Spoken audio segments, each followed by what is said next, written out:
কাজীদার কাছে যাব। কাজীদা হাত তুলছিলেন আপনি। কাজীদা, আমার প্রশ্ন হচ্ছে, আপনি এখানে মানে সংখ্যালঘু সম্প্রদায়ের একজন প্রতিনিধি হিসেবে আমি আপনাকে বলছি না, একজন মানুষ হিসেবে, এবং তার সঙ্গে একজন সংখ্যালঘু সম্প্রদায়ের অত্যন্ত গুরুত্বপূর্ণ ভয়েস আমাদের রাজ্যে। আপনি হচ্ছে সেই ভয়েস যে হচ্ছে এই রাজ্যের সংখ্যালঘু সম্প্রদায়ের গণতান্ত্রিক সেই ভয়েস, যে তুলে ধরে সেই সত্যগুলোকে যেগুলো অন্যরা তোষণের কারণে চেপে দেওয়ার চেষ্টা করে। স্যার, এটাকে তোষণ বলবেন, নাকি বিজেপির অভিযোগটাকে গ্রাহ্য করবেন আপনি, নাকি বলবেন মমতা বন্দ্যোপাধ্যায় যেটা করছেন ঠিক করছেন, এটাই প্রসেস? বলুন স্যার। পিছনে যেতে হবে। 2006 সাল বুদ্ধদেব ভট্টাচার্য সরকার সাচার কমিটি রিপোর্ট বেরোলো, তাতে একটা চিত্র ফুটে উঠল।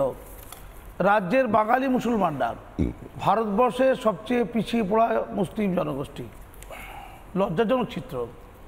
ভোটের রাজনীতি উদ্বিগ্ন হলেন উনি। ফলো করলেন রঘুনাথ মিশ্র কমিটির রিপোর্ট, ফলো করলেন কেরালাতে মুসলমানদেরকে বিভিন্ন জনগোষ্ঠী দেখিয়ে যেভাবে সংরক্ষণ করা হয়েছে তার প্রক্রিয়া। এই দুটো ফলো করে তিনি হঠাৎ করে খুব দ্রুততার সাথে ক্ষমতা চলে যাওয়ার জাস্ট প্রাক মুহূর্তে 2010 সালে উনি এই 17% 7কে 17 করেছিলেন, এবং OBC A OBC B category করেছিলেন। ওবিসি এর মধ্যে বেশি ছিল মুসলিম ধর্মাবলম্বী গোষ্ঠীগুলো, আর ওবিসি বি এর মধ্যে ছিল হিন্দু, খ্রিস্টান, বৌদ্ধ, জৈন বিভিন্ন গোষ্ঠীগুলো মূলত। সেটা ছিল 7%, মানে ওইটা ভাগ হয়েছিল 17, 10 আর 7, টোটাল 17। এই ছিল চিত্র। ওই সময় আমার কিছু গবেষণা ছিল, কিছু কাজ ছিল। তো আমার প্রশ্ন হচ্ছে, তখনও ছিল রাজনৈতিক, ধর্মীয় রাজনৈতিক বাধ্যবাধকতা তড়িঘড়ি করে করা। তখন যেগুলো যেগুলো দরকার ছিল, সার্ভে, শুনানি, সমীক্ষা, রিপোর্ট প্রকাশ, চারটেতে কিছু না কিছু খামতি ছিল। এটা ইন্টারিম ছিল ফর দ্য টাইম বিং, তড়িঘড়ি করে, যাতে ভোটের যে ময়দান উতরে যাওয়া যায়। ক্লিয়ার না? বুদ্ধদেববাবু করেও উতরাতে পারেননি। মাননীয়া চলে আসেন। আসার পরে তিনি বুঝে যান গোটা মুসলিম সাম্রাজ্যের তিনি অধিপতি। আর আমার শুনানির দরকার নেই, আর আমার কোনো সার্ভের দরকার নেই, সমীক্ষার দরকার নেই। কোনো ব্যক্তিকে ঠিক করে দিয়ে গণহারে যতগুলো মুসলমানদের টাইটেল আছে ধরে ধরে, দু একটা খালি বাদ দিয়েছে, আপনাকে ডেকেছেন, আমাকে ডেকেছে, যতগুলো আছে প্রায় সব আমাদের সব নিয়ে নিয়েছে, কিছু বাদ দিয়ে সবাইকে ওবিসির মধ্যে ঢুকিয়ে দেয়। কি নেই? সার্ভে নেই, শুনানি নেই, ভোট আছে। যত মূল্য ওই তো 17%, তারপরে 10, আর ওবিসি এ 10 আর ওবিসি বি 7, ওই ওর মধ্যে 10-এর মধ্যে গুজে গুজে ঢুকিয়ে দাও। মানে ধরুন, আগেও আপনাদের যখন মনমোহন সিং সরকার ছিল, তখনও কিন্তু কিছু কিছু মুসলিম জনগোষ্ঠী তারা ওবিসির মধ্যে ছিল, যেমন কসাই, যেমন জোলা, তখনও ছিল। 1993 সালে যে ওবিসি কমিশন, ওবিসি আইন, 1993 সালের ওবিসি আইনকে ফলো করতে হবে, এটা ছিল রুলস। সে ওবিসি হিন্দুরা কি পিছিয়ে পড়ে না?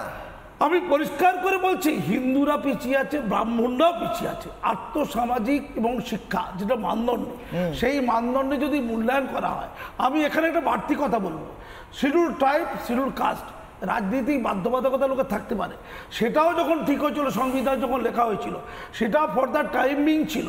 যেমন 370 দ্বারা টাইমিং ছিল, 20 বছর একটা সময়সীমা করা হয়েছিল। তারপরেও আমরা তফসিলি জাতি উপজাতি যে ক্রিমি লেয়ার যাদের, তারাও কিন্তু এই সংরক্ষণের সুবিধা আজও পেয়ে চলেছে। আপনাকে ক্রিমি লেয়ারটা বুঝতে হবে। স্যার, উদাহরণ দেখেছি, গাড়িতে করে ঘুরছে, সাথে রয়েছে সার্টিফিকেট। আমি এটাই বলছি স্যার, দেখেছি। ব্রাহ্মণের ছেলে খেতে পায় না, ভাত জোটে না, কত দেখবেন বুকে বাঁধে, জানেন তো, বুকে বাঁধে। আমাদের দেশে যোগ্যতার মূল্যায়ন হচ্ছে না। আরে সংরক্ষণ তো সবার হয়ে গেল, সংরক্ষণ তো সবার হয়ে গেল। এই চ্যাটার্জি কি হবে? আমরা তো কম্পিটিশন দাঁড়াতে পারবো না। আমার পরিষ্কার মাননীয়াকে প্রশ্ন, মাননীয়া, 5000 এই সার্টিফিকেট বাতিল হয়েছে। 5 লক্ষর মতো সার্টিফিকেট বাতিল হয়েছে এই 2012 সালের পর থেকে। আপনি প্রায় 10 থেকে, আমি 12 বলছি, ওনার সময় 12 থেকে বাদ হয়েছে।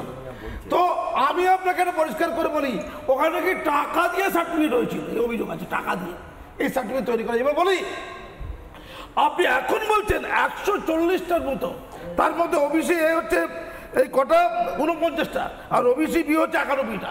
তাহলে এর আগে ছিল 180টার মতো। তাহলে 140টার মধ্যে আপনি বাদ দিয়ে দিয়েছেন, তাহলে 40টা যে আপনি বাদ দিলেন, না না আরো 50টা অ্যাড হয়েছে, বলছেন ওরা খারাপ, ওরা সঠিক নয়, না না আরো 50টা অ্যাড হয়েছে আচ্ছা, কাজীদা। আচ্ছা এখন বলে দিই, আচ্ছা, হ্যাঁ। যেগুলো বাদ গেল উনি নতুন যে সার্ভে করছেন বাঁচিয়ে রাখার জন্য সুপ্রিম কোর্টে পাঠাবেন, যে আমি আবার নতুন হ্যাঁ, সুপ্রিম কোর্টে যে সার্ভেটা যাবে এটা নিয়ে আমার পরে প্রশ্ন, আমি প্রসূন বাবুর কাছে আসবো। হ্যাঁ, ওগুলো আগে ঢুকিয়েছিলেন কেন, উত্তর দিন। আচ্ছা একটা নিজে বলছেন ভুল ঢুকেছিলেন, আমি পরিষ্কার করে বলছি কাজীদা, হ্যাঁ, ভোটের জন্য এই সংরক্ষণকে দিয়ে প্লিজ খেলবেন না।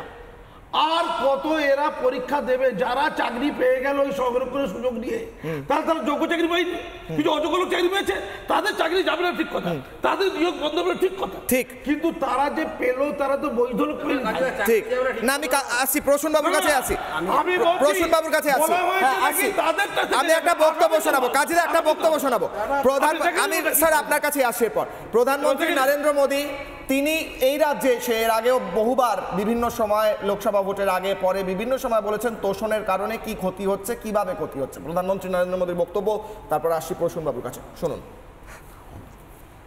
हाईकोर्ट ने कहा है कि 77 मुसलमान जातियों को ओबीसी घोषित करना ये गैर कानूनी है, असंवैधानिक है, संविधान के खिलाफ है।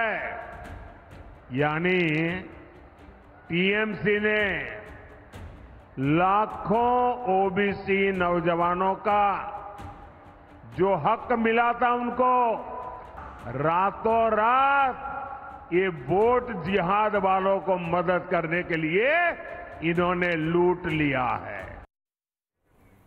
নানা ধরনের কন্টেন্ট দেখার জন্য লাইক করুন, শেয়ার করুন আমাদের ফেসবুক পেজ, সাবস্ক্রাইব করুন আমাদের ইউটিউব চ্যানেল, পাশাপাশি অন্যান্য ব্রেকিং নিউজের জন্য অবশ্যই চোখ রাখুন রিপাবলিক বাংলায়।